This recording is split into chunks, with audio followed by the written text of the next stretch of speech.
হাদিসের ব্যাখ্যাকারী ইমাম মালিক রহমতুল্লাহ আলাইহি বলেন, এখানে কিন্তু আজকে যে মাহফিল হচ্ছে মহিষবাণী কবরস্থান হোসানিয়া হাফিজি মাদ্রাসা। কবরস্থান কেন? কবরস্থান কেন? এখানে জীবিত মানুষের কথা বলা হয়নি, বলা হয়েছে কবরস্থান। ঠিক কিনা বলেন? আপনারা কি কবরস্থানে গেছেন না যাবেন? কথা কয় না। আসলেই যাবেন? যাবেন? একজন বলতেছে যাওয়া লাগবে। আরে কিন্তু যেদিন ডাক পড়িবে কি কবর মাঝে যাইতে, জোগাড় কিছু করছো বন্ধু তার মাঝে বিছাইতে। কখন ডাক পড়বে?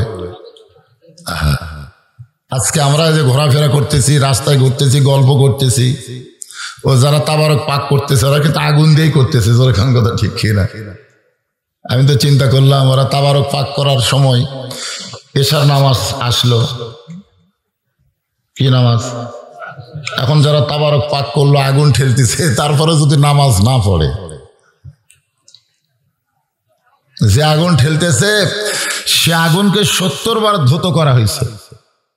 70 বার। জোরে কর কতবার? 70 বার পানির মধ্যে চুবলান হয়েছে। চুবলানোর পরে সেই আগুনের তাপকে আবার 70 ভাগ করে 1 ভাগ দুনিয়াতে দিছে।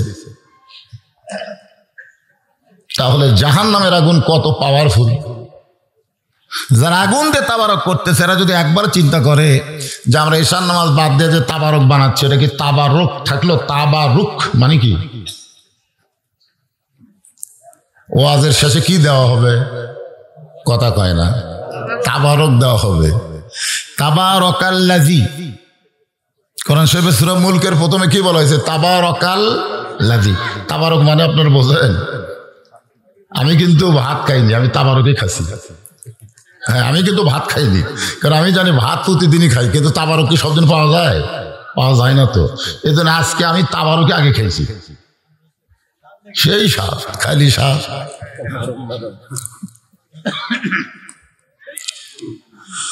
তো এই মাদ্রাসার উন্নয়ন কল্পে আজকের এই জান্নাতের বাগান লাগছে। আজকের এই মাহফিলে আল্লাহ তাআলা যেনাকে সম্মানিত সভাপতির চেয়ার দিয়েছেন, আলহাজ মোহাম্মদ হারুন রশিদ, উনি আছে? ও আপনি তো মাঝখানে নাম দিয়েছেন রূপচাঁদ। মাশাআল্লাহ, রূপচাঁদ বিশিষ্ট ব্যবসায়ী বিলদহর। আজকের এই মাহফিলের সম্মানিত সভাপতিকে অন্তরের অন্তঃস্থল থেকে আমি শুভেচ্ছা জ্ঞাপন করছি। সম্মানিত প্রধান অতিথি, সম্মানিত বিশেষ অতিথিবৃন্দ, সম্মানিত ওলামায়ে কেরাম, আপনাদের মাঝে মাঝে যে সমস্ত আলেম ওলামা বসে আছেন, মঞ্চে আছেন, আমার আগে দীর্ঘক্ষণ আপনাদের সামনে আলোচনা করলেন, আদায় করলেন। এত দীর্ঘক্ষণ তো ওয়াজ করে না, কিন্তু বুঝতে পারছে আমার শ্বশুর অসুস্থ। জামাই শ্বশুর একটা সম্পর্ক আছে না নাই? জোরে কান আছে না নাই? আমি 34 বছর হলে ওয়াজ করতেছি। কত বছর? 34 বছরে আমার গলার স্কেল ওই শুরুতেও যেমন শেষেও তেমন। এখন না, এটা এই অসুস্থ হওয়ার আগে। আপনারা কোনোদিন কি শুনেছেন যে যত ওয়াজে গেছেন বজরুল রশিদ কোনোদিন কইছে যে অসুস্থ? এই কথা কন, কইছে কোনদিন? কোনোদিন আমি কইনি। কারণ আমি অসুস্থের কথা বলবো কাকে? আল্লাহকে। গোপনে গোপনে কাম সারছি, কিন্তু এই টন, এই কণ্ঠটা আল্লাহ আমাকে এমন নিয়ামত স্বরূপ দান করেছে যে এর কোনো স্কেলের পরিবর্তন হয় না। ওই হুঁশনাই ওয়াজ যখন আমি জুয়ান বয়সে করছি ওটা শোনেন, আবার এই কয়েকদিন আগে যেটা করছি ওটাও শোনেন, একই কণ্ঠ। কিন্তু আমার সঙ্গে একটা চিটারি করছে। চিটারিটা হলো কি? আমাকে বলছে হুজুর ওয়াজ হলো সাদাতপুর। আসলেই সাদাতপুর, কিন্তু জামিরটা গাড়ি রাখার পরে বলতে যে হুজুর যমুনা পার হওয়া লাগবে। আমি বললাম কে রে যমুনা পার হওয়া লাগবে? তো কয় হুজুর আগে বললে তো আপনি দাওয়াত নেবেন না। এখন এই জানুয়ারি মাসের 3 তারিখে, এই জানুয়ারি কয় তারিখে? 3 তারিখে সে যমুনা নদীতে 2 ঘন্টা। হাই রে ঠান্ডা ভাই, আমি তো সেরকম পোশাক আশাক নিয়েও যাই নাই। ওখানে নামার পরে আবার 9 কিলো মোটর সাইকেল। মার হাওয়া।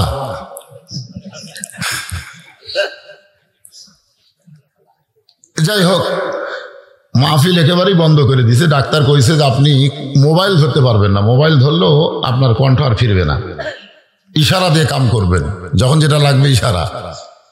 তো ইশারা দিয়ে করতে করতে কোনো লোক তো বিশ্বাস করে না।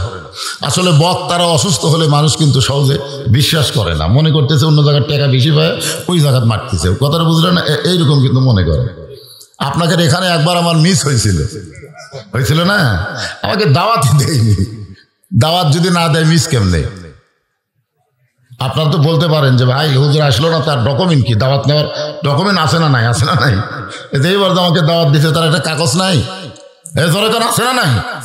এই কাগজ দিয়ে কেস করা যাবে বক্তার বিরুদ্ধে, যেই যে আপনি দাওয়াত নিছেন, আমাকে দাওয়াত বাদ দাও, ফাঁকে আর একটা মারতেছেন। যাবে না? কি কোন যাবে কি যাবে না? আমার অত্যন্ত স্নেহের মিজানুর রহমান খুব আমার সঙ্গে থাকে, ওয়াজ শিখছে, ও আমাকে বলেছে হুজুর আশা লাগবে। এর উপরে যাই হোক, মিস হয়ে গেছে। তখন থেকে আপনাদের ভিতরে একটা সন্দেহ ঢুকছে, এবারও আসবে না। কথাটা বলছেন? তো আমি তো অসুস্থ, যে আমাকে দাওয়াত দিছে আর অসুস্থ বোঝে না, তাই হুজুর যাই আপনি বসে থাকেন, দোয়া করে চলে আসেন, এইভাবে আমাকে নিয়ে আইছে। তো যাই হোক, আমি এসেছি যখন, কিছু গুরুত্বপূর্ণ কথা আমি আপনাদের বলবো, হয়তো আগেকার মতন টান দিয়ে বলতে পারবো না, তা যদ্দূর পারি বলবো তো ইনশাল্লাহ, নাকি কোন? আপনারা সারা জীবন সুরে শুনছেন, আজ একটু গল্পে শোনেন, অসুবিধা আছে? মানুষ তো এইটাই, নাকি? এই যে যুবকেরা, তোমরা যারা ওয়াজ শুনতেছো, তোমাদের বাপ মায়ের যখন বিয়ে হয়নি তখন থেকে ওয়াজ করতেছি না? কত আগে আমাকে দেখছেন, মনে আছে আপনাদের? হ্যাঁ, যাই হোক, আলহামদুলিল্লাহ। তো যে কথা বলতেছিলাম, যে আজকের এই মাহফিলে আল্লাহ তাআলা যে সমস্ত আলেম ওলামাদের কবুল করেছেন, যারা ওয়াজ করেছেন, এবং আমার সামনে এত রাত পর্যন্ত যারা বসে আছেন, আমি আসার সময় আশ্চর্য হয়ে গেলাম। আপনাদের প্যান্ডেলের চাইতে বড় প্যান্ডেল হলো মা বোনদের, সুবহানাল্লাহ। একের ফুল ফাল, এত মা বোনের আজকে ওয়াজ শুনতে এসেছেন। আমার জামাই কি মা বোনদের ওয়াজ করছে? কিছু 2 মিনিট করছে। তো যাই হোক, আমার ওই এত কষ্ট করে যে মা বোনের এসেছে, তাদের জন্য তো কিছু আলোচনা করা দরকার, ঠিক কিনা বলেন? আমি সব মিলিয়ে যতদূর পর্যন্ত পারি, কোনো চাপ নাই। তো যেটা বলতেছিলাম এই সম্বোধনের আগে, যে আমরা যে কোনো সময় মৃত্যুবরণ করব, ঠিক কিনা? এটার উপর একটা ছোট্ট গল্প শোনেন। খলিফা হারুন রশিদের নাম শুনেছেন আপনারা? হ্যাঁ, ওনার দরবারে একটা পাগল আসতো, আসলে পাগল না, ইতিহাসে তাকে পাগল বলে, বাহলুল পাগল। জোরে বলেন, কি পাগল? কখনো হাসে, কখনো কান্দে, মানে পাগলের স্থায়িত্ব কিছু না। পাগলকে আপনারা দেখবেন, ওর চালচলন আমাদের কাছ থেকে আলাদা। তো রাজ দরবারের মধ্যে ঢোকার কারণে উজির নাজির মন্ত্রী যারা, তারা বিরক্ত হলো। খলিফা হারুনকে বললেন, যাবো না, এই পাগল তো রাজ দরবারের সৌন্দর্য নষ্ট করে দিল, আপনি পাগলকে রাজ দরবার থেকে বের করে দেন। খলিফা হারুন চিন্তায় পড়ে গেলেন যে পাগলকে কোনো জিনিস জোর করে করানো যাবে না, ঠিক কিনা বলেন? পাগলকে যদি ধাক্কা মারেন, পাগলকে যাবে না, বসবে। খলিফা হারুন চিন্তা করলেন, এই বাহলুলের সঙ্গে আমার বইয়ের একটা সম্পর্ক আছে। আপনারা কি করবেন? নাউজুবিল্লাহ না সুবহানাল্লাহ? কার সম্পর্ক? যে পাগলকে উজির নাজিরা বের করে দিতে বলতেছে দরবার থেকে, ওই পাগলের সঙ্গে খলিফা হারুনের বইয়ের সম্পর্ক। কার সম্পর্ক? বইয়ের। আচ্ছা, কোন পাগলের সঙ্গে, পুরুষ মানুষের সঙ্গে বইয়ের সম্পর্ক হলে সুবহানাল্লাহ না নাউজুবিল্লাহ? আপনার চিন্তা করে বলেন, সুবহানাল্লাহ না নাউজুবিল্লাহ? সুবহানাল্লাহ।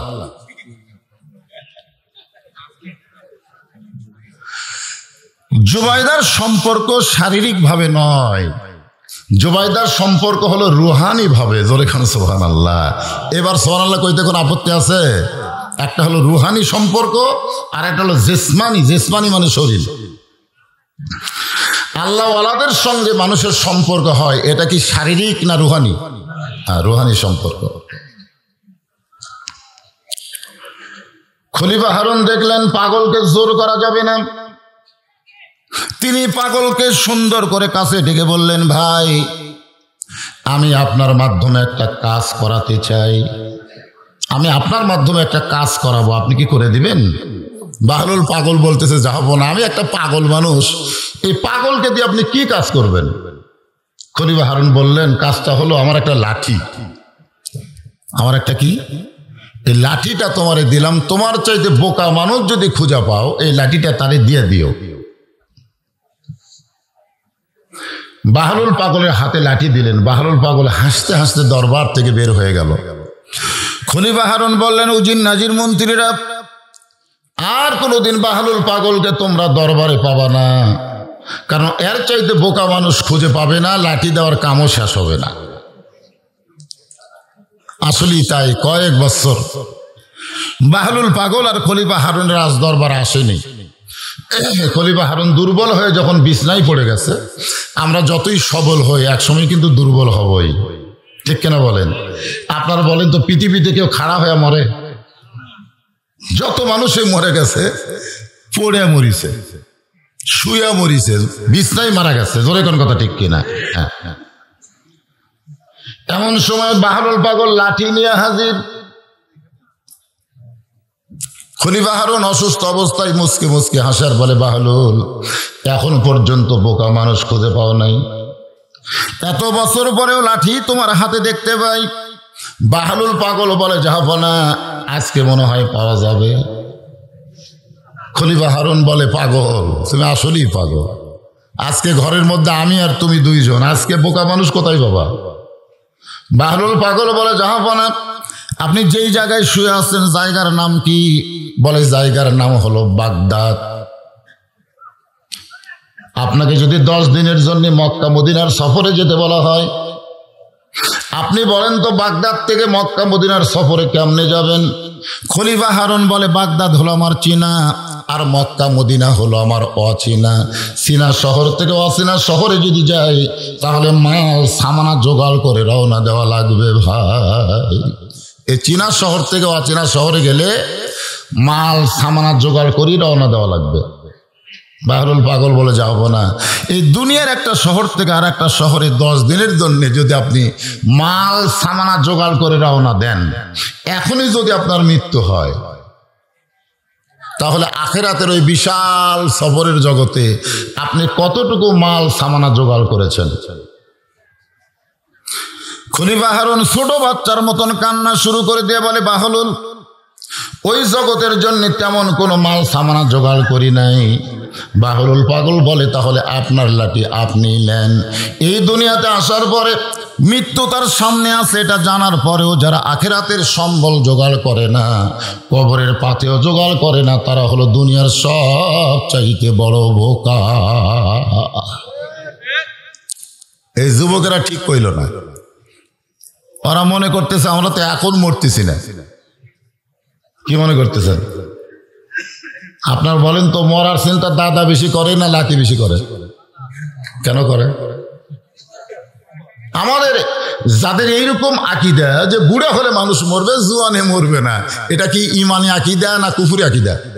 জোরে কার, ইমানি না কুফুরি? তাহলে দাদার চিন্তা লাতির হয় না কেন? ইমানি আকিদা হলো যে কোনো সময় আমাদের কি হবে? মৃত্যু। এটাই ইমান।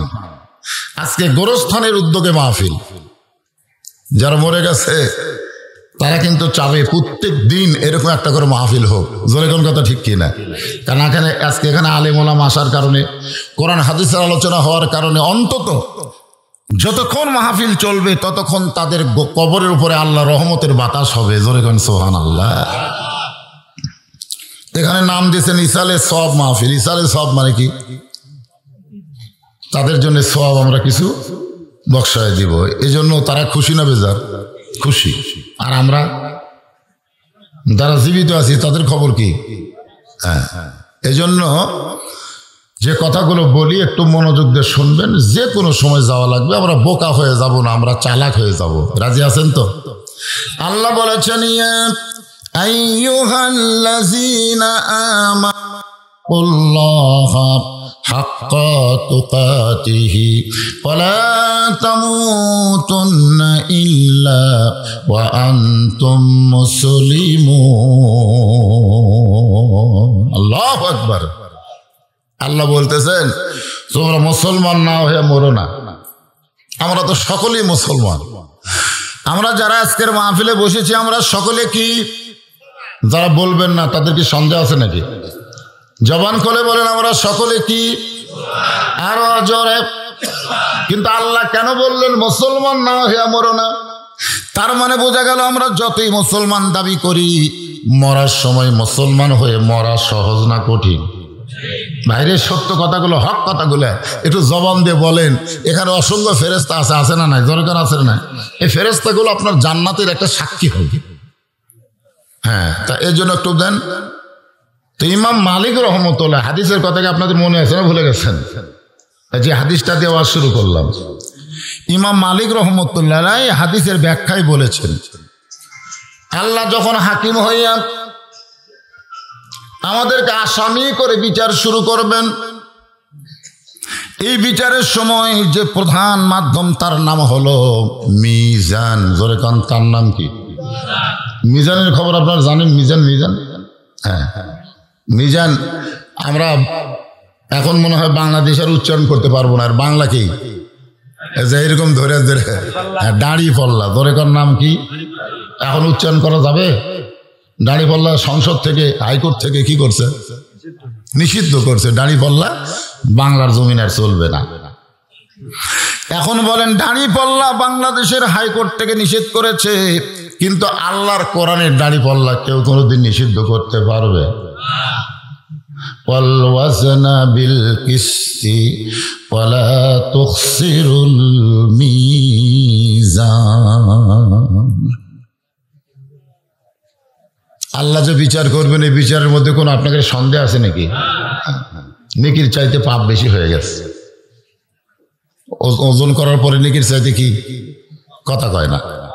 আচ্ছা, নেকির চাইতে পাপ বেশি হলে কোরআনে আল্লাহ বলেছেন কি? ফামাইয়ামাল মিসকালা যাররাতিন খায়রান ইয়ারা ওয়া মাইয়ামাল মিসকালা যাররাতিন শাররান ইয়ারা। এক জাররা পরিমাণ পাপের চাইতে নেকি যদি বেশি হয় সে জান্নাতে যাবে, আবার এক জাররা পরিমাণ নেকির চাইতে পাপ যদি বেশি হয় সে জাহান্নামী হবে।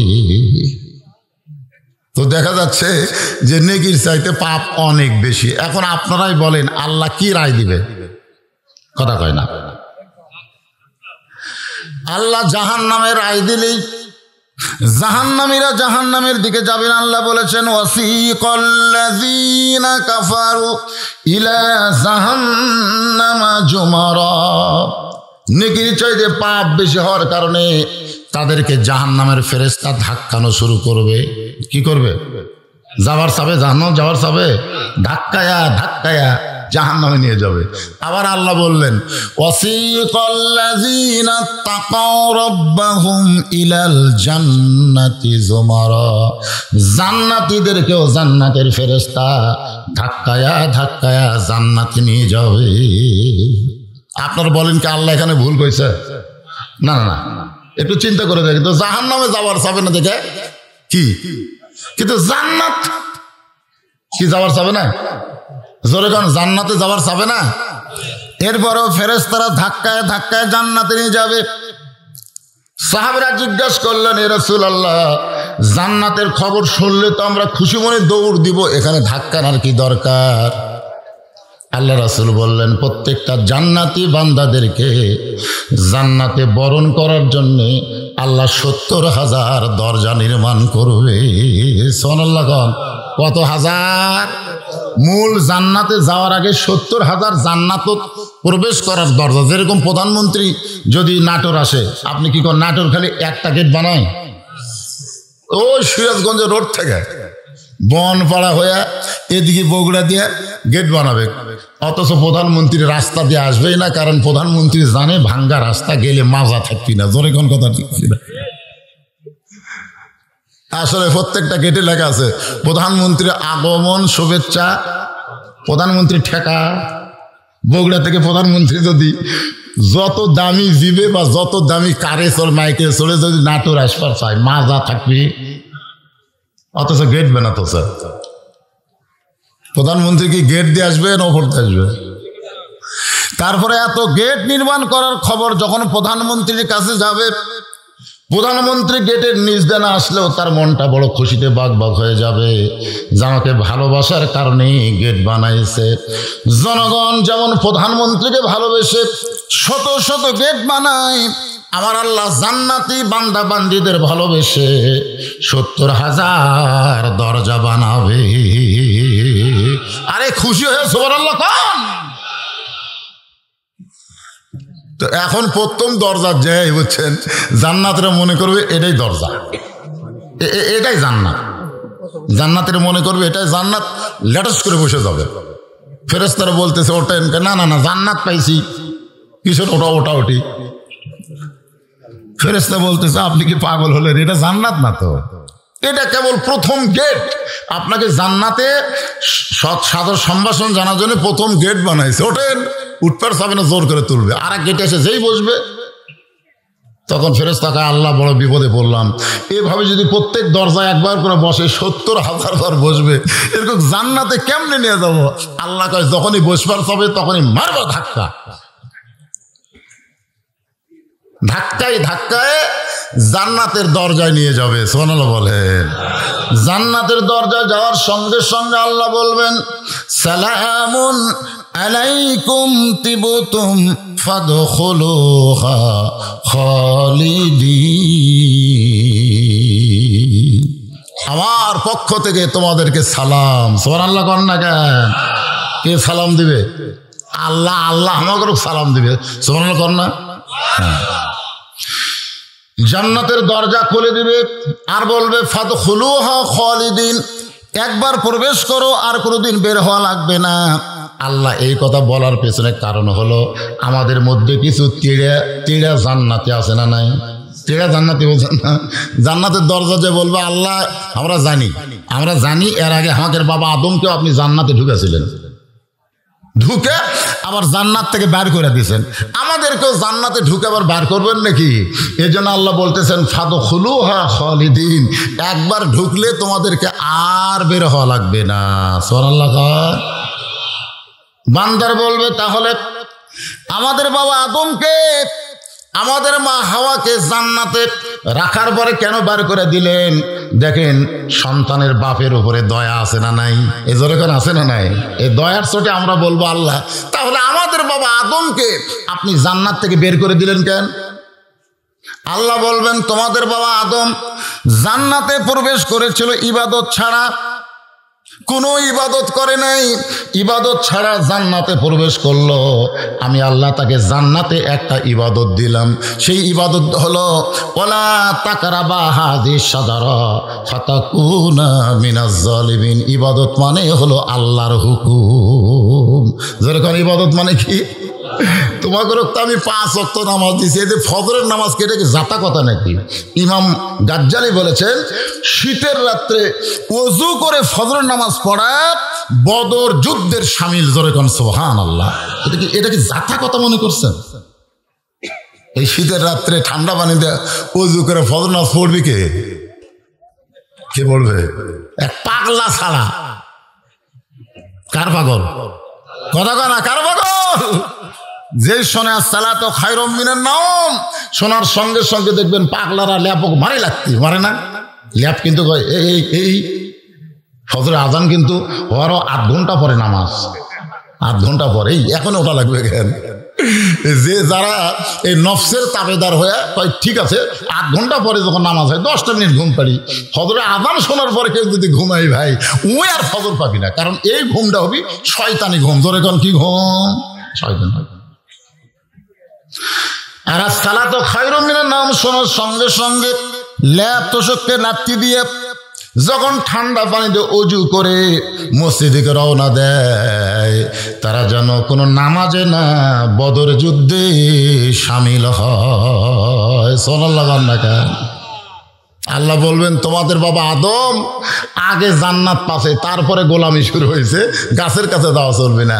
আর তোমরা আদমের সন্তান হলে ফাদখুলি ফি ইবাদি ওয়াদখুলি জান্নাতি, আগে তোমরা গোলামি করেছো, এরপরে তোমরা জান্নাতে প্রবেশ করলে। এ কারণে জান্নাতে একবার প্রবেশ করলে আর তোমাদের বের হওয়া লাগবে না। আমরা সে জান্নাতে যাবার চাই না কবরে যাব? এদিকে কিসের গল্প হয়? ওই হয় কি হ্যাঁ, আমি অসুস্থ মানুষ, কথা বলতেছি কত কষ্ট করে, আমার কথা শুনেও তো আপনার বুঝতে পারতেছেন কষ্ট হচ্ছে না? তো ভাই আপনারা হইচই করতেছেন কেন? তবারক নেওয়ার জন্য তবারক, ওয়াজ না শুনে যারা তাবারক লিবে, ওই তাবারক থাকবে না, ওটা গজব হয়ে যাবে। জোরে এখন কি হয়ে যাবে? গজব। আর আপনারা যারা ওয়াজ শুনতেছেন তাবারক লেন, যে কোনো একটা নিয়ত করে খাবেন, আল্লাহ পাক আপনার সেই নিয়ত পুরা করবে। সুবহানাল্লাহ না কেন? তাবারক মনে করতেছেন যে সামান্য একটা পোলা, এর মধ্যে যে কি বরকত, এমনি কি তাবারক নাম হয়েছে? তাবারক মানে কি এরকম পরে বুঝাচ্ছি। ওই ভেতর বসো বাবা, এই ছেলে দাঁড়ে আসো, বসো বসো। আরে একটা ঘন্টা বছরে পাগলা, 60 বছর নফল ইবাদতের সওয়াব আল্লাহ দান করে দিবে। সুবহানাল্লাহ কর না কেন? এটা আপনাকে জান্নাত পাওয়ার সাক্ষী। কারণ তারাই জান্নাতের বাগানে প্রবেশ করে আল্লাহ যাদেরকে জান্নাতের জন্য কবুল করে। সুবহানাল্লাহ কর না কেন? আপনি কি মনে করছেন জান্নাত পাওয়া খুবই কঠিন? ওয়াজটা শোনেন। জাহান্নামের ফেরেশতারা ধাক্কায় ধাক্কায় যখন জাহান্নামের দিকে নিয়ে যাচ্ছে, এমন সময় মানজাল্লাযী ইয়াশফা ইনদাহু ইল্লা বিইজনিহি। আয়াতুল কুরসি আপনারা পড়েন, আয়াতুল কুরসি পড়েন। 5 ওয়াক্তের ইমাম যখন সালাম ফিরাবে, আমার কথাটা শুনুন, ইমাম যখন সালাম ফিরাবে, সালাম ফিরানোর সঙ্গে সঙ্গে প্রথম বলবেন আল্লাহু আকবার। প্রথম কি বলবেন? আল্লাহু আকবার। তারপরে বলবেন আস্তাগফিরুল্লাহ। তারপরে আয়াতুল কুরসি পড়বেন। 5 ওয়াক্ত নামাজের পরে 5 বার যারা আয়াতুল কুরসি পড়বে, আল্লাহ তাআলা তাদেরকে 5টা পুরস্কার দিবে। 1 নম্বর পুরস্কার হলো মৃত্যুর সময় তাদের কোনো কষ্ট হবে না। 2 নম্বর পুরস্কার হলো মৃত্যুর সময় তাদের জবানে ঈমানের কলেমা উচ্চারণ হবে। 3 নম্বর পুরস্কার হলো তাদের কবরে কোনো আযাব আল্লাহ দিবে না। 4 নম্বর পুরস্কার হলো তারা হাসরের ময়দানে বিনা হিসাব, কোনো হিসাব ছাড়াই। 5 নম্বর পুরস্কার হলো বিজলি আকারে পুলসিরাত পাড়ি দিয়া 8টা জান্নাতের দরজা আল্লাহ তার জন্য খুলে দিবে। তাহলে আয়াতুল কুরসির দাম আছে না নাই? আচ্ছা, এটা কখন পড়া লাগবে? কথা কয় না। নামাজের পর। তাই বলে নামাজ বাদ দেয়, আপনি যদি দৈনিক 50 বার আয়াতুল কুরসি পড়েন কিছুই হবে না। এখানে বোঝা গেল নামাজ আগে, তারপরে কি আয়াতুল কুরসি, নামাজের সাথে। তো সে আয়াতুল কুরসির মধ্যে আছে মানজাল্লাযী ইয়াশফা। মানজাল্লাযী ইয়াশফার ব্যাখ্যা আছে। আপনারা বলেন তো, হাসরের ময়দানে আপনাকে কারা সুপারিশ করবে? কারা? আছেন আমার মুক্তার, আছেন আমার ব্যারিস্টার, বলতেছে না? আছেন আমার মুক্তার, আছেন আমার ব্যারিস্টার, শেষ বিচারের হাইকোর্টেতে তিনি আমায় করবেন পার। মুক্তার হলো আল্লাহওয়ালারা। মুক্তার কারা? আর ব্যারিস্টার হলো মুহাম্মাদুর রাসূলুল্লাহ সাল্লাল্লাহু আলাইহি।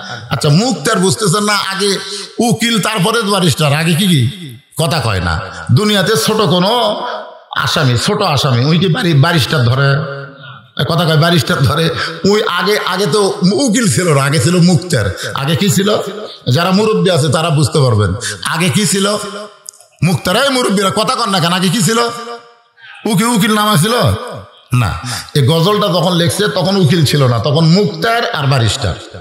তাহলে আল্লাহওয়ালারা, মনে করেন হক্কানি পীর আউলিয়া, এরা হচ্ছে মুক্তার। এরা কি? আর ব্যারিস্টার কে? ভুলে গেছেন? মুহাম্মাদুর রাসূলুল্লাহ সাল্লাল্লাহু আলাইহি ওয়াসাল্লাম।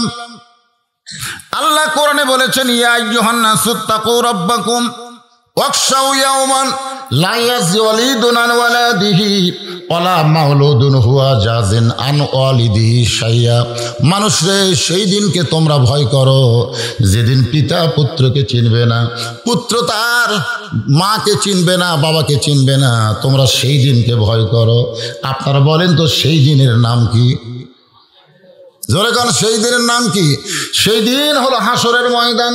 সেই দিনকে তোমরা ভয় করো যেদিন কেউ কাউকে চিনবে না, বাবা তার সন্তানকে চিনবে না, সন্তান তার মা বাবাকে চিনবে না।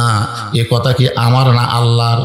জোরে কোন, কার? আল্লাহর কথা। ওই সময় আমাদের নবী সুবহানাল্লাহ খান, আমাদের নবী কোথ থেকে দৌড়ে এসে ওই গুনাহগার উম্মতের সামনে দাঁড়িয়ে যাবেন। গুনাহগার উম্মতের সামনে এভাবে এভাবে আমার দিকে তাকান, এভাবে দুইটা হাত বাড়িয়ে দাঁড়িয়ে যাবেন।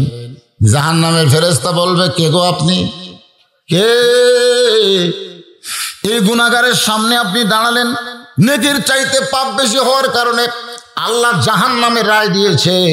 এখন আপনি সামনে দাঁড়ায় কোনো লাভ নাই। নবী শুধু ওই গুনাহগার উম্মতের দিকে তাকায় থাকবেন, ফেরেশতাদের কথায় কোনো কর্ণপাত করবে না। সুবহানাল্লাহ। নবী যদি আমাদের মতো গুনাহগার উম্মতের সামনে এভাবে হাত বাড়ায় দাঁড়ায়, মনে করেন হাসরের ময়দানে, তাহলে কি ফেরেশতারা নবী ঠেলা দিয়া, এরকম ধাক্কা দিয়ে গুনাহগার উম্মতকে জান্নাতে জাহান্নামে নিয়ে যেতে পারবে? আপনাদের কি মনে হয় পারবে? সঙ্গে সঙ্গে আল্লাহ ডাক দেবেন, জিবরাইল যাও যাও, আমার নবীকে শুধু তুমি চিনো। দুনিয়ার কোনো ফেরেশতা নবীকে চিনে না। সমস্ত ফেরেশতা জানে একজন বিশ্ব নবী আছে, কিন্তু চিনে জানে। আমাদের নবী যে বিশ্ব নবীর ফেরেশতারা জানে কিন্তু চিনে না। আমরা যে বিশ্ব নবী, আমরা কি জানি না চিনি? খালি জানলে হবে? চিনবার গেলে কি করা লাগবে কোন? তো আল্লাহ কোরআনে বললেন, লাকাদ কানা লাকুম ফি রাসূলিল্লাহি উসওয়াতুন হাসানাহ। যদি তোমরা নবীকে চিনতে চাও তাহলে নবীর সুন্নাত আদর্শকে তোমরা গ্রহণ করে নাও। যখন নবীর সুন্নাত আদর্শকে গ্রহণ করবেন তখন নবীকে চেনা হয়ে যাবে। কোন একদিন হায়াতের জিন্দেগিতে রাত্রে স্বপ্নে সোনা নবীজির সঙ্গে আপনাদের দেখা হবে। আর দেখা যদি হয়, চেনা হলো না? কোন চেনা হলো না? যখন কবরে 3 নম্বর প্রশ্ন করবে, মান হাজার রাসূল আমার নাবিউকা, তোমার নবীকে, এই ব্যক্তিকে, তখন আপনি বলবেন, এই মুনকির নাকি, কি কোস, আমি তো জীবিত অবস্থায় দেখছি রে। সুবহানাল্লাহ। তখন নবী বলবে, মুনকির নাকির, কাকে নবী সম্পর্কে প্রশ্ন করতেছ? আমি এসেছি তাকে জান্নাতে নিতে। জোরে কর না সুবহানাল্লাহ। গুনাহগার উম্মতের দিকে নবী তাকায় আছে। ফেরেশতা জিবরাইল এসে বলতেছে, আসসালামু আলাইকা ইয়া রাসূলুল্লাহ। নবী সালামের উত্তর দিবে না। ফেরেশতা জিবরাইল আবার সালাম দিবেন, আসসালামু আলাইকা ইয়া রাসূলুল্লাহ। নবী সালামের উত্তর দিবে না। ফেরেশতা জিবরাইল 3য়বার সালাম দিয়ে বলবেন, ওগো নবী, আমি আপনাকে পরপর 3 বার সালাম দিলাম, কিন্তু আপনি সালামের উত্তর দেন না। আপনি কি জানেন আপনার এই গুনাহগার উম্মতের নেকি আর পাপ ওজন করা হয়েছে? নেকির চাইতে পাপ বেশি হওয়ার কারণে আল্লাহ জাহান্নামের রায় দিয়েছে। আপনি সামনে দাঁড়ায় কি করবেন? সঙ্গে সঙ্গে জিবরাইল বলে, রে জিবরাইল, তুমি শুধু আমারে সালাম দাও, কিন্তু সালাম দেওয়ার নিয়ম তোমার জানা নাই।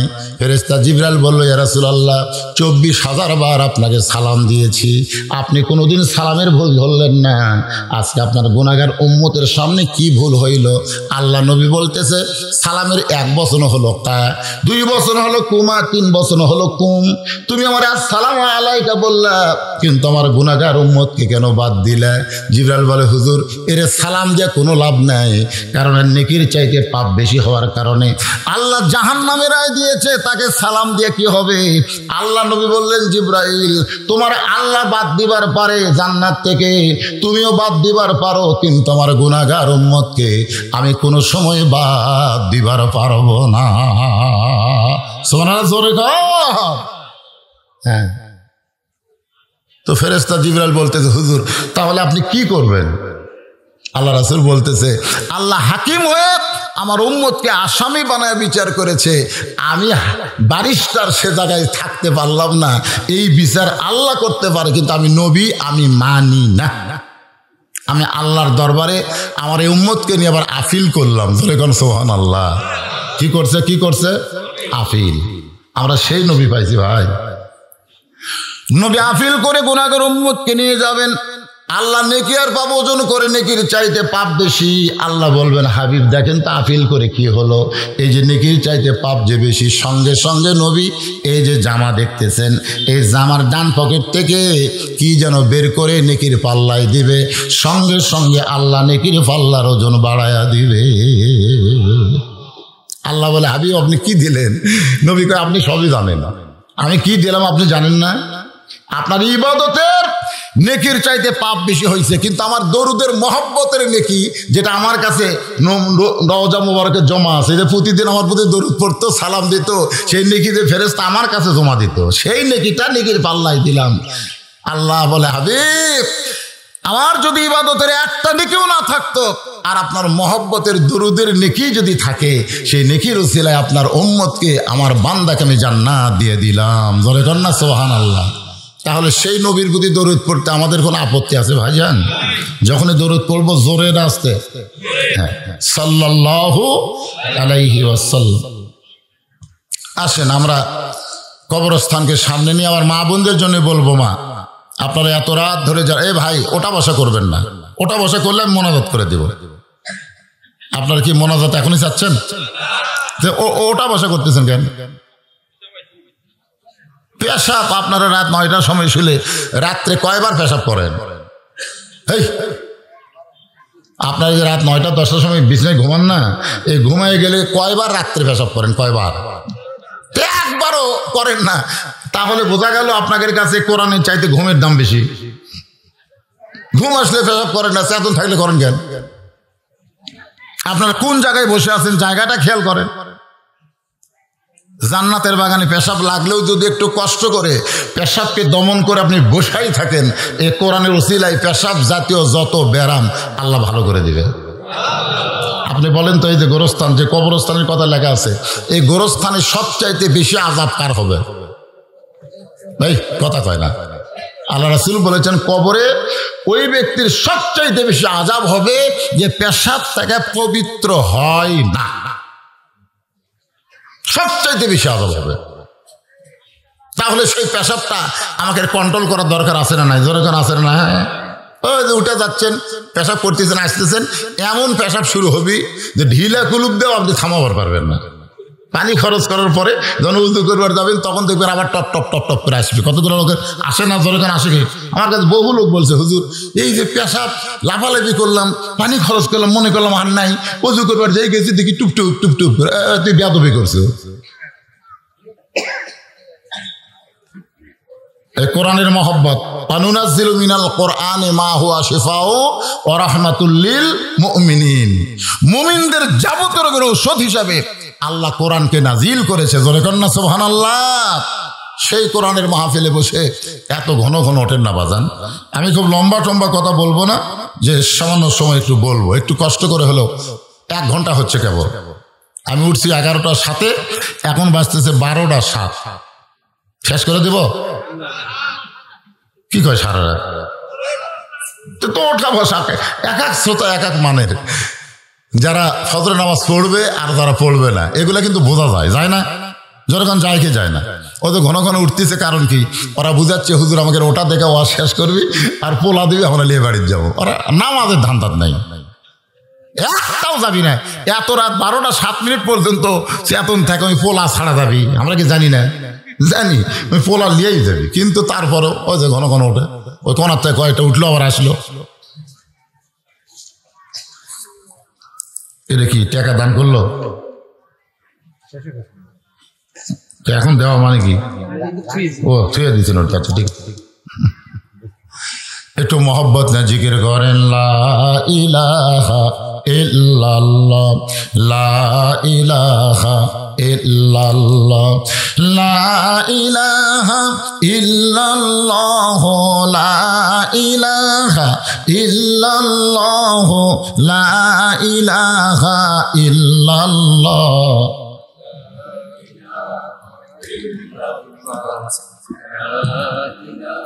লা ইলাহা ইল্লাল্লাহ মুহাম্মাদুর রাসূলুল্লাহ সাল্লাল্লাহু। অসুস্থ মানুষ ওয়াজ করতেছে, আমলের ওয়াজ। জোরে কোন কিসের ওয়াজ? আমলের ওয়াজ। এখন যে ওয়াজটা করব আমার মা বোনদের জন্য বলতেছি, মা মেয়েদের আমল বেশি না কম? এই কথা কন, মেয়েদের আমল বেশি না কম? খুবই কম, মাত্র 4টা আমল। ইমানের পরে মেয়েদের আমল কয়টা? 4টা। আপনাকে মেয়েদের আমলের কথা শোনা লাগবে, কারণ না শুনলে মা বোনের যদি খারাপ হয়ে যায়। আমরা যত আল্লাহর ওলি হই, থাকা যাবে? আল্লাহর ওলি থাকা যাবে? এক আল্লাহর ওলি জায় নামাজ পানিতে বিছাইয়া সেই জায় নামাজে দাঁড়ায় নামাজ পড়ে, জায় নামাজ ডোবে না। একদিন বইয়ের কাছে গল্প করতেছে, 40 বছর সাধনা করে আল্লাহ তাআলা আমাকে এমন ক্ষমতা দিয়েছে, এখন জায় নামাজ পানিতে বিছায় নামাজ পড়ি, জায় নামাজ ডোবে না। বউ মুসকি মুসকি হাসে। স্বামী বলে, হাসিস কেন? বলে, এটা আমার বাম হাতের কামায়। স্বামী কয়, কি রে? 40 বছর সাধনা করে যেটা আমি পাইলাম, তোর বাম হাতের কামায় কেমনে? বলে, আগামীকাল পড়বেন, আগামীকাল পড়বেন। বউ সকালবেলা পেশাব পায়খানা করছে, ঢিলা কুলুপ ব্যবহার করেনি, খালি পানি খরচ করছে। ঢিলা কুলুপ ব্যবহার না করে খালি পানি খরচ করে ওই হাত দিয়ে এসে উটির খামির বানে রুটি ভেজা দিছে। পীর সাহেব হুজুর আল্লাহর ওলি ওই রুটি খাসে, দোয়া দরুতে একটাও বাদ দেয়নি। আল্লাহ বারিক লানা বিবরা যাক্তা না, বিসমিল্লাহ বারকাত দিলে সবই করছে। খাওয়ার শেষে লাকাল হামদ লাকাল শুকুর, সবই ঠিক আছে। ওই সময় মতো পানির জায়নামাজ বিছায় কেবল উঠপার আছে, দেখি জায়নামাজ এমনি ডুবে যাচ্ছে। কে রে? দৌড়াচ্ছে বইয়ের কাছে। কে গো, কি হলো? বলে, বেশি বকওয়াজ করো না, আমি যদি তোমাকে হালাল খাবার না দিতাম পাক করে, তোমার এত দূর সাধনা কবুল হতো না। জোরে কোন কথা ঠিক? এই জন্যে বউ ঠিক না থাকলে আমাকে ইমানই ঠিক থাকবে না। সেজন্য মেয়েকে 4টা আমলের কথা বলি, এটা আমাকেরও লাভ আছে, আছে না নাই? এত কষ্ট করে মেয়েরা আছে। মেয়েদের 1 নম্বর আমল হলো নামাজ। 5 ওয়াক্ত নামাজ মেয়েদের পড়তে হবে। আমার মা বোনেরা কিন্তু রোজা রাখে ভালো, নামাজ ঠিক মতো পড়বার চাই। যখন বাচ্চা কাচ্চা হয়, নামাজ পড়লে সোল পেশাব করে দিছে, এখন পড়া যাবি না। আবার যখন বলে জোহর নামাজ, কয় পাকশিক করতে করতে নামাজের টাইম আছে, গোসলই করিনি।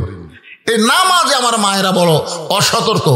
আমি মায়েদের বলবো, মা 1 নম্বর হলো নামাজ, 2 নম্বর রমজান মাসে রোজা, রমজান মাসে রোজা, 3 নম্বর হলো স্বামীর কথা মতো চলা, আর 4 নম্বর হলো সতীত্বের হেফাজত, পর্দা করা। এই 4টি আমল যারা করবে, আমার মা বোনদের সম্পর্কে রাসূল বলেছেন 8টা জান্নাতের দরজা খুলে দেওয়া হবে। মা আয়েশা সে বলতেছে, হুজুর এই যে 4টা আমল আপনি মেয়েদের জন্য বললেন, আরে 1টা আমল দিলে কি হতো? এত অল্প আমল মেয়েদের। আল্লাহ রাসূল বললেন, আয়েশা আমল কি আমি দিছি? আমল দিছে কে? কথা কয়, আমল দিছে কে? আমি শুধু ঘোষণা করছি। আয়েশা বললেন, হুজুর আমি যে হজে যাব।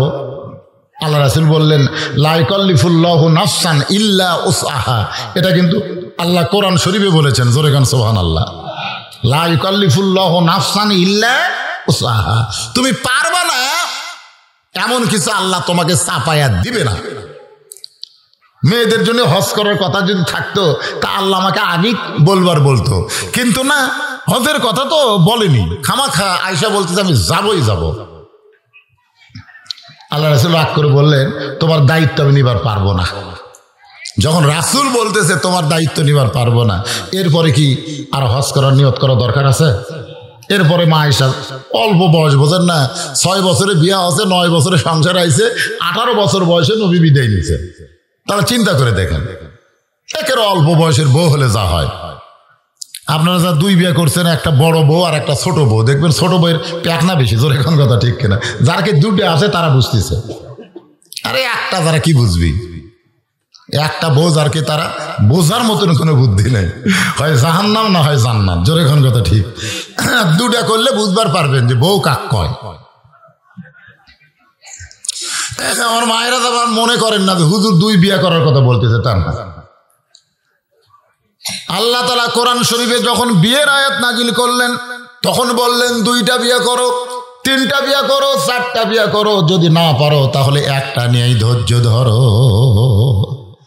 আল্লাহ প্রথমে 2 বিয়ার কথা কইছে, কয়টার কথা কইছে? 2, 3, 4, না পারলে আমরা একটা নিয়েই থাকবো ইনশাআল্লাহ।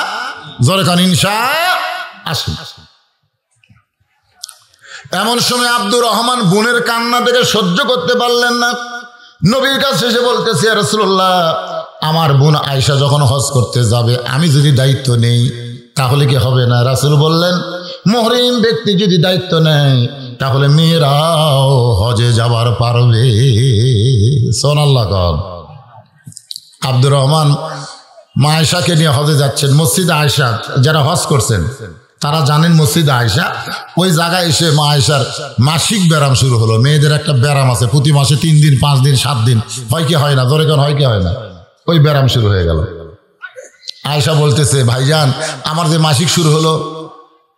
আব্দুর রহমান বলতেছে, কয়দিন লাগবে? কমপক্ষে 5 দিন। বলে এই জন্যই তো তোর সাথে নিবার চাইনি, এই জন্যই। এখন এই বোনে পাওয়ারা দিতে কয়দিন? ধরে কোন কয়দিন পরা এসে দেখে টাপ সব শেষ।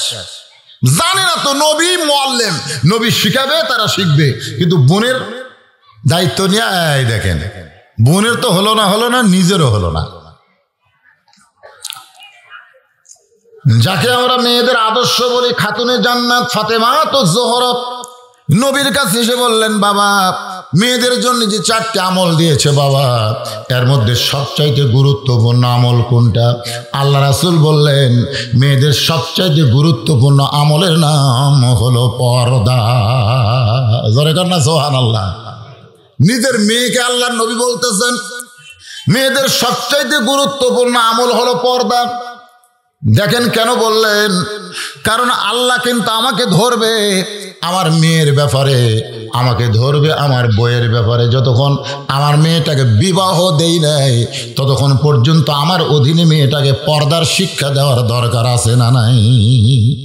আল্লাহ কোরআনে বললেন, ওয়াকরনা ফি বুয়ুতিকুন্না ওয়ালা তাবাররাজনা তাবারুজাল জাহিলিয়াতিল উলা।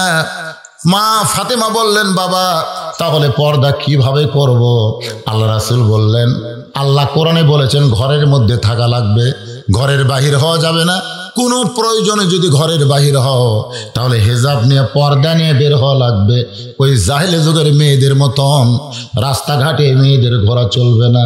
সঙ্গে সঙ্গে ফাতেমা তার যে ওড়না ছিল ওই ওড়নাটা মাথার উপরে দিয়ে এভাবে চোখ মুখ ঢেকে বলতেছে, বাবা এভাবে কি থাকলে হবে? রাসূল বললেন, ফাতেমা আল্লাহ তোমাকে কবুল করে নিবে। সুবহানাল্লাহ। ফাতেমা কিন্তু হজ করেনি। এই মেয়ে মানুষেরা যারা হজ করবার চান, আমি বলবো মেয়েরা হজ না করে হজের টাকা একটা মাদ্রাসা দেন, একটা মসজিদ দেন, অনেক বেশি সওয়াব পাবেন। জোরে কোন কথা ঠিক? কিন্তু ওটি হজ করবার যে মরদ মানুষের ঘুরতে খাবেন, মরদ মানুষের কি খাবি? কথা কয় না। আরে আমি দেখছি যে, আমি তো না দেখা কথা বলতেছি না ভাই রে, না দেখা কথা বলতেছি। আমার এক বন্ধু বউ নিয়ে তাওয়াফ করতেছে। বউ নিয়ে কি করতেছে? তাওয়াফ বোঝেন যারা হজ করছে, আপনি তো করছেন। তাওয়াফ মানে বউ আর হাত ধরে আছে, ওই ঘুরতেছে। হঠাৎ ভিড়ের ঠেলায় বউ আর হাত ছাড়া দিছে, যেই ছাড়া দিছে ওই এখন সামনে না যায় পিছন দিকে আসতেছে। আমি বললাম পিছন দিকে কেন? বউ হয়েছে পিছন দিকে ছাড়া পড়ছে হুজুর। আমরা তাওয়াফ তো সামনে ঘোরা লাগবে, পিছন দিকে যাওয়া চলবে না। কই বউ হেরে গেলে কিসের তাওয়াফ? শয়তান পাথর মরবার যায়, ওটিও বউ হেরাচ্ছে, খালি বউ হেরা যায়। যারা বউ নিয়ে হজ করবার গেছে ওরা আল্লাহ আল্লাহ না করে খালি বউ বউ বউ বউ বউ বউ জিকির করছে সবসময়। বউ, আমার বউ কুটি গেল, আমার বউ কি বউ বউ করতে করতে হজই শেষ। এই জন্য মেয়েদেরকে বলবো, এরকম একটা এতিমখানা মাদ্রাসায় টাকা দিয়ে দেন, এতিমখানা মাদ্রাসায় টাকা দিয়ে দেন। রবি ইবনে সুলাইমান হজ করতে যাবে, ওরা 10 জন, জোরে বলেন কয়জন? 10 জন বন্ধু হজে যাবে। হজে যাওয়ার আগে একটা নিয়ম আছে, আত্মীয় স্বজন সবার কাছ থেকে দোয়া নেওয়া, বিদায় নেওয়া। কারণ হজ হলো শারীরিক এবং আর্থিক দুইটার ইবাদত একসঙ্গে হয়। টাকাও খরচ করা লাগে, আবার শরীরও সুস্থ থাকতে হবে। জোরে কোন ঠিক কিনা? নামাজ কিন্তু খালি শারীরিক ইবাদত, যাকাত হলো শুধু অর্থের ইবাদত, আর হজ হলো অর্থ এবং শরীর দুটাই লাগবে। অসুস্থ মানুষ হজ করতে পারবে না। রবি ইবনে সুলাইমান দোয়া নিতে গেছে অনেক দূরে, এক আত্মীয়ের বাড়ি। দোয়া নিয়ে ফিরতে ফিরতে গভীর রাত হয়ে গেল। এখন দেখে রাস্তার মধ্যে কে যেন কি করতেছে। একটু নিকটিকে দেখে মরা গাদার গা থেকে গোস্ত কেটে এরকম একটা টোপলা বানতেছে। রবি ইবনে সুলাইমান চমকে গেল। গাধা খাওয়া হলো হারাম, আর মরা গাধার গা থেকে গোস্ত কাটতেছে। এই মেয়েটা হয়তো খারাপ নিয়তের মানুষ, কোনো হোটেলের সঙ্গে যোগাযোগ করছে নাকি, আমি এটা নিজের চোখে একটু দেখবার চাই। মরা গাধার গোস্ত টোপলা করে মেয়েটা যখন রওনা দেয়, রবি ইবনে সুলাইমান পিছনে পিছনে রাস্তা নিয়েছে। মেয়েটা একটা ঝুবড়ি বাড়ির মধ্যে ঢোকার সঙ্গে সঙ্গে মা মা বলে মেয়েরা চিৎকার দিয়ে বলতেছে, খবর কি? মা বলতেছে, আল্লাহর শুকর আদায় করো, আমি তোমার জন্য গোস্ত আনছি, এই গোস্ত সিদ্ধ করে তোমরা খাও। রবি ইবনে সুলাইমান চমকে গেল। গাধা খাওয়া হারাম আর মরা গাধার গোস্ত। মা তার মেয়েদেরকে বলতেছে সিদ্ধ করে আল্লাহর শুকর আদায় করে খাও। তিনি লোকমা দিয়ে বললেন, মা আমি নিজের চোখে দেখলাম তুমি মরা গাধার গোস্ত কেটে নিয়ে টোপলা করে আসলে। মা বলতেছে, তুমি দেখছো ঠিকই, চলে যাও। আজকে আমার বাড়িতে 2-3 দিন হলে কোনো খাবার নাই।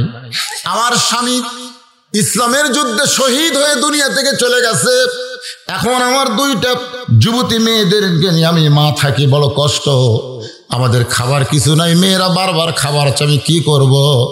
একজন মুমিনা নারী হয়ে রাতের বেলা খাবার সন্ধানে বের হয়েছি।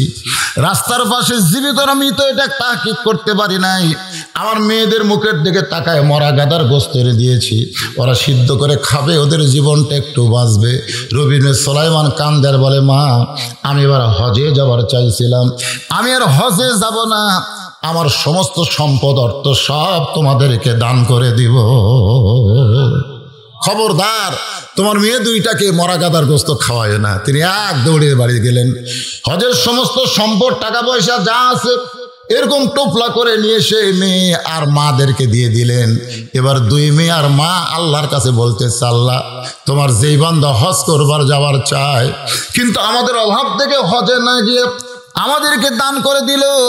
আমরা মা মেয়ে মিলে দোয়া করতেছে, আল্লাহ এই মানুষটার বাড়িতে তুমি মক্কা মদিনা হাজির করে দিও।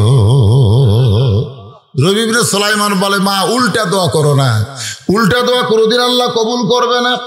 মক্কা মদিনার কাছে মানুষকে যেতে হয়, মক্কা মদিনা কোনোদিন মানুষের বাড়িতে আসে না। মা আর মেয়েরা বলতেছে, আমরা হলাম দোয়াকারী, কবুল করার মালিক হচ্ছে আল্লাহ। আপনি আমাদের যে অভাব মোচন করে দিচ্ছেন, যে দান করছেন, এই দানের চোট পাইয়া খুশি হইয়া আমরা দোয়া করে দিছি, এখন কবুল করার মালিককে করতেও পারে নাও পারে। হ্যাঁ, রবি ইবনে সুলাইমানের বন্ধুরা এসে বলতেছে, চলো হজে যাই। বলে, এবার যাবো না, তোমরাই যাও। আর হজ করে রবি ইবনে সুলাইমানের বাড়ির দরজায় 9 বন্ধু একসঙ্গে হাজির। একজনের মাথায় একটা টোপলা, বিশাল একটা টোপলা নিয়ে রবি ইবনে সুলাইমানের দরজায় হুঙ্কার মারছে, রে শয়তান। রবি ইবনে সুলাইমান দরজা খোল। দরজা খুলতে রবি ইবনে সুলাইমান সালাম দিয়ে বলে, ভাই আমি তোমাদের কাছে যাব, রাসূল বলেছেন কোনো ব্যক্তি হজ করে যখন এলাকায় আসবে ওর চেহারার দিকে মহব্বতের নজর দাও। ও কাবা মদিনা দেখে যে সওয়াব করছে, তুমি ওর চেহারা দেখলে সেই সওয়াব আল্লাহ তোমাকে দান করে দিবে। তোমরা 9 বন্ধুর কাছে আমি যাব, তোমরা আমার দরজাত কেন? যার মাথার টোপলা আছে টোপলা মুখের আগে ফেলে দিয়ে বলতে, এই শয়তান, এই হজে যাওয়ার আগে তোর কাছে আসলাম, তুই বললি হজে এবার যাবো না, সামনে যাবো। হ্যাঁ, এই কথা বলে আমরা 9 জন হজে গেলাম। তো যখন ছাপা মারা ছাই করতেছিলি তখন এই টোপলাতে আমার হাতে দিলি, আমি তোর টোপলা নিলাম, তুই ছাপা মারা ছাই করে কাবা ঘর তাওয়াফ করলি, আমরা তোর সঙ্গে কাবা তাওয়াফ করলাম, তোকে টোপলা দিবার চাইতেই কোথায় যেন হারিয়ে গেলি। আমরা খুঁজতে খুঁজতে মদিনা এসে দেখি তুই রাসূলের রওজা জিয়ারত করতেছিস, তোর টোপলা তোকে দিবার চাই দেখে তুই কোথায় হারিয়ে গেলি। মিথ্যাবাদী, হজে যাওয়ার আগে বললি যাব না, আবার হজে যে টোপলা টানাই নিলি, রে মিথ্যাবাদী, তোর সঙ্গে আমাদের কোনো সম্পর্ক থাকবে না। রবি ইবনে সুলাইমান কান্দে বলে, মাবুদ এই 9টা হাজে আমাকে মিথ্যাবাদী বলতেছে, শয়তান বলতেছে, আল্লাহ কি খবর? কানতে কানতে টোপলার উপর বেহুশ হয়ে যখন পড়ে যায়, ওই অবস্থায় দেখে আল্লাহর নবী তার সামনে হাজির হয়ে গেছে। রবি ইবনে সুলাইমান বলে, ইয়া রাসূলুল্লাহ, হুজুর আমার 9টা বন্ধু নতুন হাজির, আমাকে শয়তান মিথ্যাবাদী বলতেছে, আমি তো হজেই যাই নাই, টোপলা কেমনে দিলাম, সাবা মারা ছাই কেমনে করলাম, তাওয়াফ কেমনে করলাম, আপনার রওজা জিয়ারত কেমনে করলাম। আল্লাহ নবী বলে, রে রবি ইবনে সুলাইমান, তোমার 9টা বন্ধু মিথ্যা কথা বলে নাই।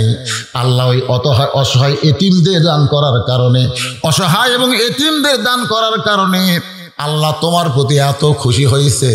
আল্লাহ তোমার চেহারায় একটা ফেরেশতাকে তোমার চেহারায় রবি ইবনে সুলাইমান বানায়া তোমার নামে আল্লাহ হজ করে নিয়েছে।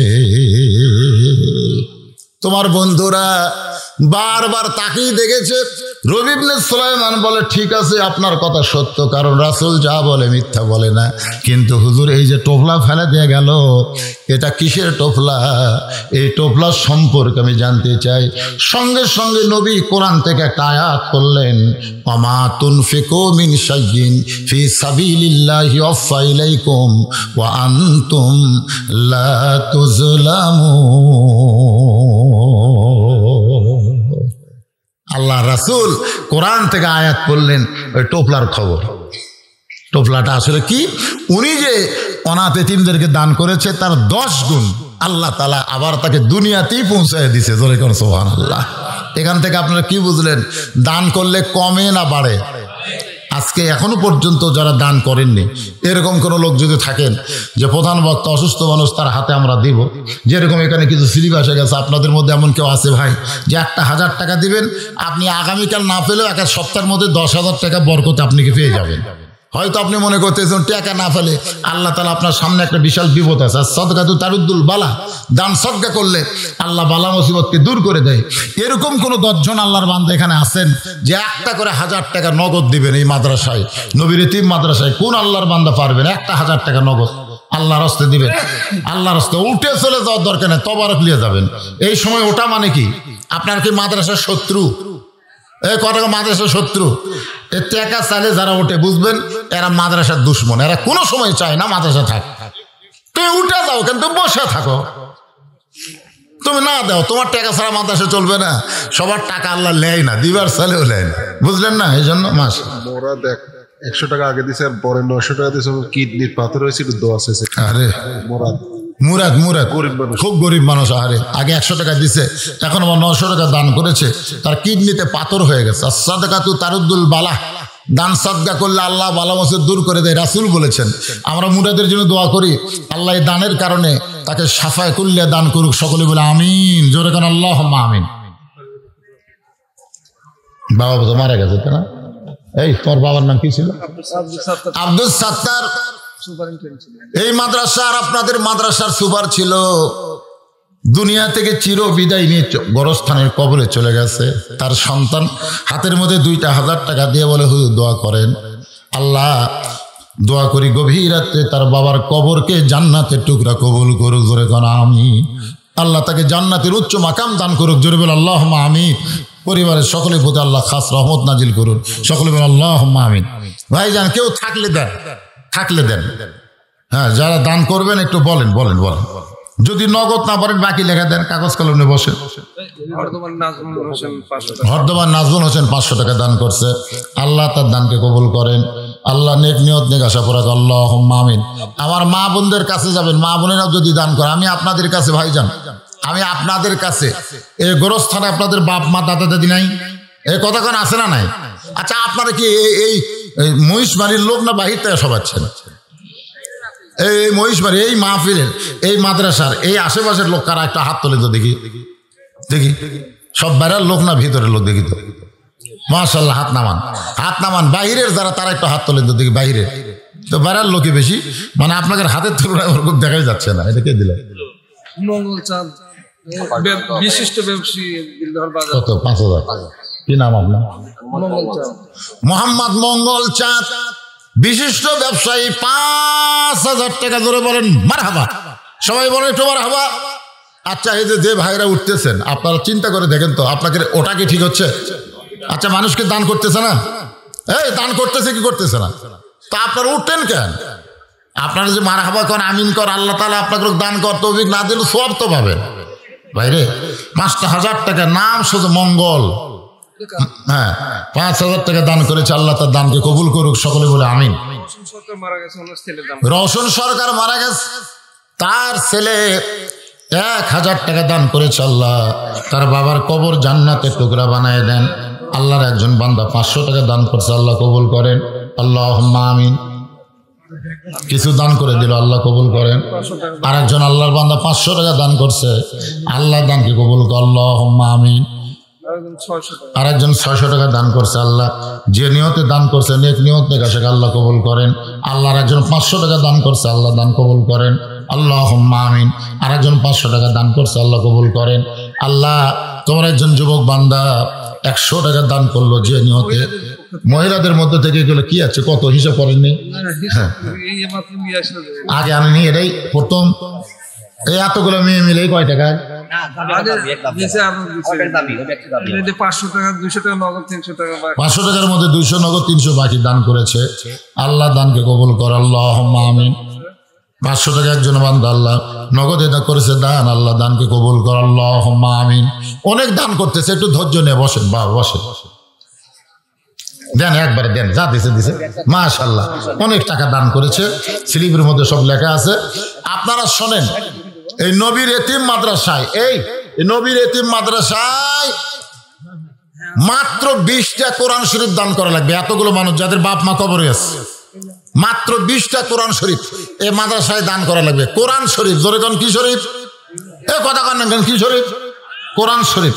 যাদের বাপ মা কবরে গেছে, আপনি একটা কোরআন শরীফ এতিম মাদ্রাসায় দান করবেন, এতিম বাচ্চাদের হাতে দেওয়া হবে, গরিব বাচ্চাদের হাতে দেওয়া হবে, আর আপনার বাপ মা কবরকে আল্লাহ জান্নাত বানাই দিবে।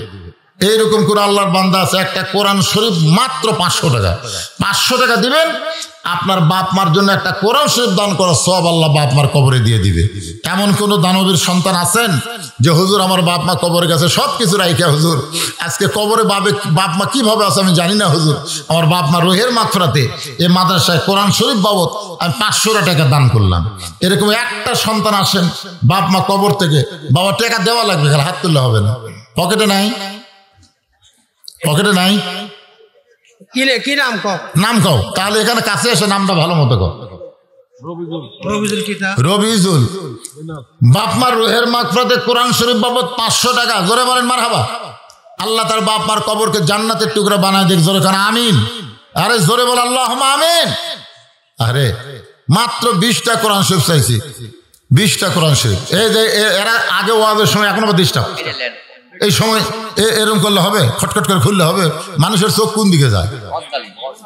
বন্ধ করো তো তোমরা, এখন বন্ধ করে রাখো, পরে খুলো। 10টা মিনিট ধৈর্য ধরো। আল্লাহ আর এক বান্দা 100 টাকা দান করছে, আল্লাহ দান কবুল করেন।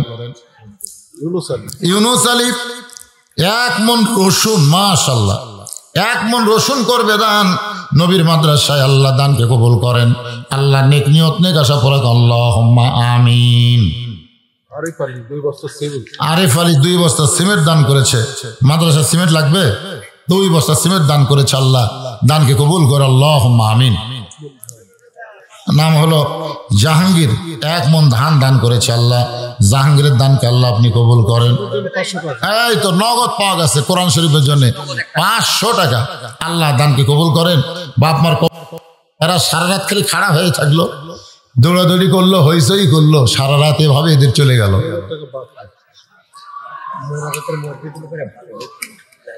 দেদার আলী 2000 টাকা বাকিতে দান করেছে, আল্লাহ তার দানকে কবুল করে। আল্লাহ। আচ্ছা, মাদ্রাসার সভাপতি সেক্রেটারি কেশিয়ার সবাই দিছে, সবাই দিছে, মাশাআল্লাহ। আপনারা দিছেন, মাশাআল্লাহ।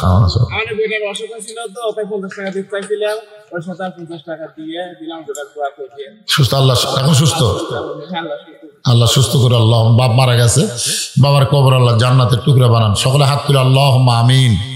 আল্লাহুম্মা আনতাস সালাম ওয়া মিনকাস সালাম তাবারাকতা ইয়া যাল জালালি ওয়াল ইকরাম।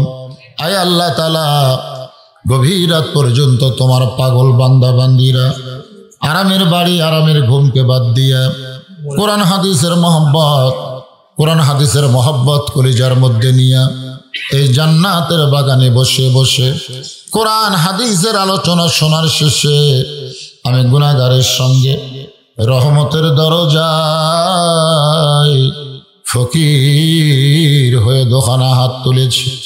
মেহেরবানি করে আজকের মাহফিল আমাদের সকলের হেদায়েতের জন্য, নাজাতের জন্য, জান্নাতের জন্য আল্লাহ কবুল করে। এই মাহফিলের শুরু থেকে শেষ পর্যন্ত যত আলোচনা হয়েছে, দোয়া দরুদ কোরআন তেলাওয়াত হয়েছে, আল্লাহ এর মধ্যে ত্রুটি হলে ভুল হলে মাফ করে দিও, এর জাহাদিয়া মঞ্জুর করো। সোনার মদিনায় নবী পাকের রওজা মুবারকে আল্লাহ কবুল করে নিও। তামাম আম্বিয়াই কেরাম, আসহাবে কেরাম, তাবিঈন কেরাম, তাবা তাবিঈন কেরাম, তামাম পৃথিবীর মাটির নিচে যত মুমিন মুমিনা শুয়ে আছে আল্লাহ সকলের আরওয়াহ পরে হাদিয়া কবুল করো। মাবুদ, আমরা যারা হাত তুলেছি, আমাদের জনম দুঃখনী মা যাদের কবরে চলে গেছে, ছোট্ট একটা শব্দ হলো মা। এই মা নামের মধ্যে যে কি মধু, যাদের মা নাই তারাই বুঝতেছে। এই দরদের মা যাদের কবরে গেছে, আল্লাহ মেহেরবানি করে মায়ের কবরকে জান্নাতের টুকরা কবুল করে নাও। বাবার বাড়ি ঘর সবই আছে, আমি সহ আমরা যারা বাবা হারা ইতিম হয়ে হাত তুলেছি, আল্লাহ মেহেরবানি করে বাবার কবরকে জান্নাতের টুকরা কবুল করো। আমাদের দাদা দাদি, নানা নানি, আত্মীয় স্বজন, শ্বশুর শাশুড়ি যাদের কবরে চলে গেছে, আল্লাহ মেহেরবানি করে কবরবাসীদের মাফ করে দাও।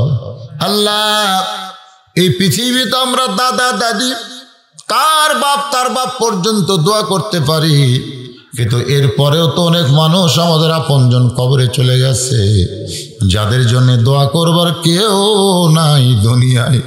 আমরা তাদের পক্ষ নিয়ে দোয়া করি, আল্লাহ তাদের কবরকেও জান্নাতের টুকরা কবুল করে নাও।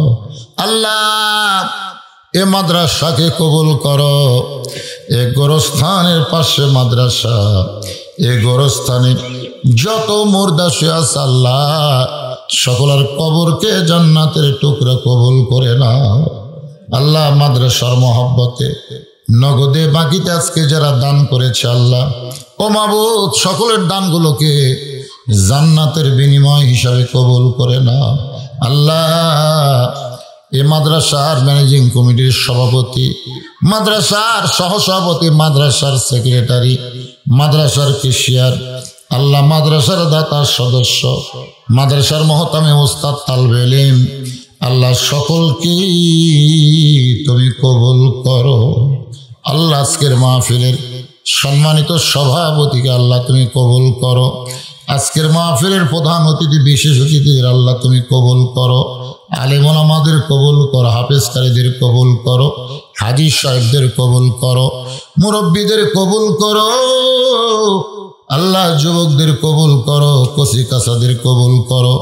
পর্দার অন্তরালের মা বোনেরা, আবিদা সালিহা পর্দার যে কবুল করে, মা ফাতেমার চরিত্র দান করে দাও। আল্লাহ আমি অসুস্থ, আল্লাহ আমার মতো যারা অসুস্থ হাত তুলেছে, আল্লাহ সবাইকে তুমি সুস্থ করে দাও।